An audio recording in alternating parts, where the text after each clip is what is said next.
ఎప్పుడు నాతో గొడవ పడతా ఉంటాడు, నాకన్నే తనే సీనియర్ అని గొడవ పడతా ఉంటాడు. అందుకని తారక్ గురించి మాట్లాడతా.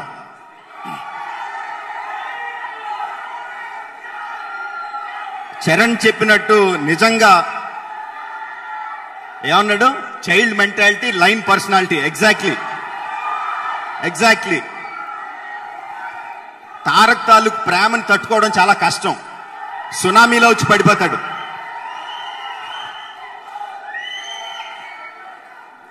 తన ఎనర్జీ, చరణ్తో నాకు చాలా గొడవలు ఉంటాయి, తారక్తో నాకు చాలా గొడవలు ఉంటాయి.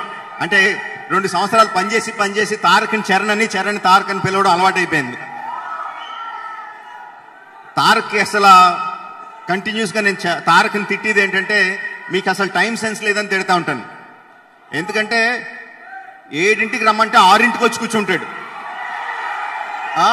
మరి అలాంటి వాళ్ళు ఏమన్నా టైం సెన్స్ లేదని అనాలి కదా.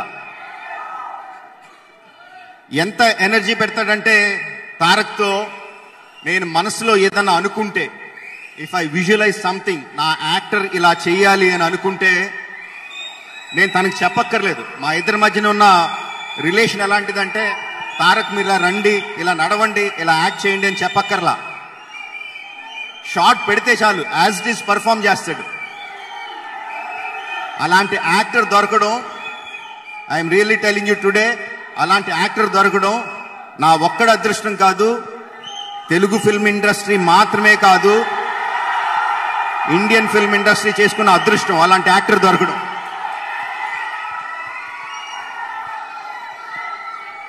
Tarak, thank you. 3 సంవత్సరాల పాటు ఆర్ఆర్ఆర్తో పాటే ఉండిపోయినందుకు, ఆర్ఆర్ఆర్నే కలగంటూ, ఆహారంగా తింటూ, ఊపిరిగా పీల్చుకుంటూ ఆర్ఆర్ఆర్నే కలలు కంటున్నందుకు thank you very much Tarak. Thank you చెప్పి దూరం చేసేయకండి, థ్యాంక్స్ చెప్పి దూరం చేయకండి ఇంకా. అండ్ చరణ్ని మై హీరో అంటా ఉంటాను అస్తమాను. చరణ్ గురించి నీ దగ్గర నుంచి నేను నేర్చుకున్నది ఉంది అని అన్నాను. ఇప్పటి వరకు చరణ్ కూడా చెప్పలేదు, ఎందుకన్నానో చెప్తా.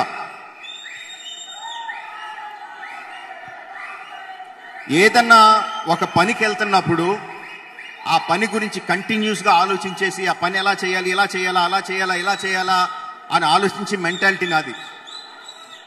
అలా కాకుండా ఒక మెడిటేషన్ లాగా, కంప్లీట్గా ఒక బ్లాంక్ పేజ్ లాగా క్లియర్ మైండ్తో వచ్చి, ఇప్పుడేం పని చేయాలి, మీకేం కావాలి, అది నేను ఎలా చేయగలను అలా ఆలోచించి మెంటాలిటీ చరణ్ది. అలాంటి మెంటాలిటీ నేను ఎవరి దగ్గర చూడలా. తన గురించి తను అంత సెక్యూర్గా ఫీల్ అయిన యాక్టర్ నేను ఇప్పటివరకు చూడలేదు. తారక్కి చరణ్కి ఇద్దరికి కూడా ఒక పొజిషన్కి వెళ్ళాలని కోరికుంది. బట్ ఇద్దరు తాలూకు అప్రోచ్ వేరు. Tarak is ambitious, Charan is secure. ఇద్దరు complete opposite poles. North pole ఒకళ్ళైతే సౌత్ పోల్ ఒకళ్ళు. ఆ 2 పోల్స్ ఒక మ్యాగ్నెట్ లాగా వచ్చి ఆర్ఆర్ఆర్ కత్తుకున్నందుకు I'm the most happiest director today.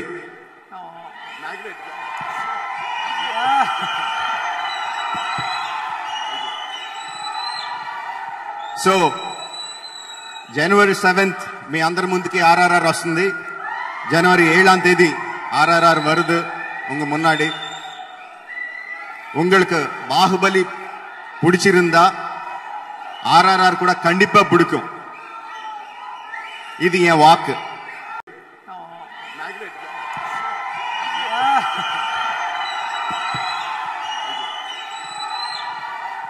So January 7th మీ అందరి ముందుకి ఆర్ఆర్ఆర్ వస్తుంది.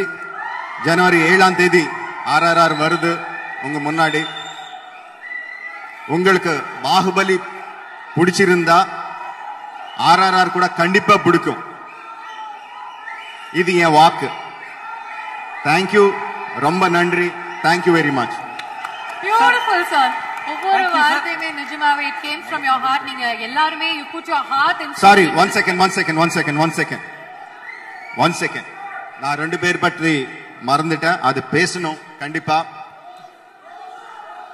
நானி படத்திலிருந்து ஆல்மோஸ்ட் 10 இயர்ஸ்ல இருந்து எல்லா படத்துக்கும் எல்லா டைலாக்ஸ் எல்லா லிரிக்ஸ் எழுதுனது வந்து Madhan Karky. It's not just a writer, he is a friend.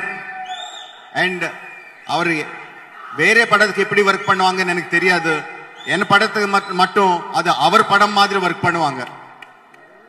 And நான் ஏதாவது லைன் கார்கி இது நல்லா இருக்கான்னு சொன்னா கூட இல்ல சார் இன்னும் நல்லா எழுதலாம், இன்னும் நல்லா ஒரு சான்ஸ் இருக்கு பண்றதுக்குன்னு சொல்லிட்டு இன்னும் extra he will work extra hard for my films.